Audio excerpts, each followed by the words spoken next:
Hello বন্ধু, cooking with Anusha চ্যানেলে আপনাকে অনেক অনেক স্বাগত।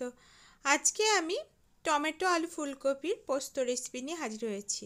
ফুলকপির তো অনেক রকম রেসিপি করে আপনারা বাড়িতে খান, তো একবার এইভাবে করে খেয়ে দেখবেন, ভীষণই ভালো লাগবে। আর আমার চ্যানেলকে যদি এখনও সাবস্ক্রাইব করে না থাকেন তাহলে সাবস্ক্রাইব করে প্লিজ পাশে থাকার অনুরোধ রইল। তো চলুন বন্ধু, আলু ফুলকপি টমেটোর পোস্ত রেসিপিটি কিভাবে তৈরি করছি দেখে নিন। প্রথমে আমি কড়াইতে 3 চামচ মতো তেল, একটা তেজপাতা, দুটো শুকনো লঙ্কা আর হাফ চা চামচ মতো কালো জিরে ফোড়নে দিয়ে দিলাম।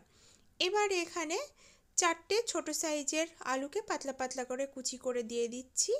আর এখানে হাফ ফুলকপি খুব ছোট করে কেটে নিয়ে দিয়ে দিলাম। আর দিয়ে দিলাম 1 চামচ হলুদ গুঁড়ো আর 1 চামচ লবণ। এবার ভালো করে একটুখানা নাড়াচাড়া করে কপিগুলোকে ঢাকা দিয়ে মিডিয়াম টু লো ফ্লেমে 6 থেকে 7 মিনিটের জন্য কুক করে নিলাম। এবার একটা টমেটোকে কুচি করে কেটে এর মধ্যে দিয়ে এবারে ভালো করে ফুলকপি আলু টমেটোকে ভেজে নিতে হবে। দেখুন সুন্দরভাবে ভাজা হয়ে গেছে। এবার একটা চেক করে দেখে নিচ্ছি যে সেদ্ধ হয়েছে কিনা। দেখুন সেদ্ধ হয়ে গেছে। এখন দুটো শুকনো লঙ্কা, 2 চামচ চার মগজ আর 3 চামচ পোস্তকে বেটে নিয়েছিলাম ওইটা দিয়ে দিলাম। এবার এই বাটিতে একটুখানি জল দিয়ে ধুয়ে, বাটনা একটু লেগে আছে তাই আমি এখন ওই বাটিটারই হাফ বাটি জল দিয়ে দিলাম। দিয়ে এবার ভালো করে পোস্তর সঙ্গে মিশিয়ে দিতে হবে এই ফুলকপি আলু টমেটো ভাজাগুলোকে। নাড়াচাড়া করে এভাবে ভালো করে মিশিয়ে দিতে হবে। তো এই যেটুকু রান্না হতে বাকি ছিল সেইটুকু এবারে এই রসের মধ্যেই রান্না হয়ে যাবে। আমি চেক করে দেখে নিলাম আলুটা সুন্দর সেদ্ধ হয়ে গেছে।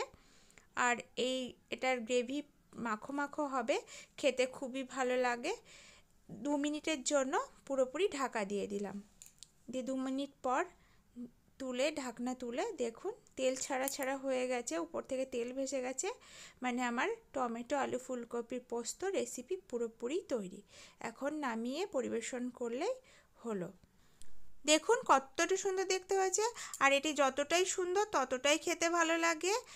আর এটাকে পরিবেশন করার সময় উপর থেকে একটু তেল দিয়ে দেবেন, অবশ্যই সর্ষের তেল দেবেন, তাহলে পরে পোস্তের পদের মানে স্বাদের মাত্রা দ্বিগুণ হয়ে যাবে, তো খেতেও অসাধারণ হবে। তাহলে বন্ধু, ভালো যদি লাগে আমার ভিডিওটি তাহলে লাইক, শেয়ার, সাবস্ক্রাইব ও কমেন্টস করবেন। আর নেক্সট ভিডিওর সঙ্গে আবারও দেখা হচ্ছে, তো ততক্ষণে দেখতে থাকুন আর আমার সঙ্গে থাকুন। ভিডিওটি সম্পূর্ণ দেখার জন্য আপনাকে অনেক অনেক ধন্যবাদ।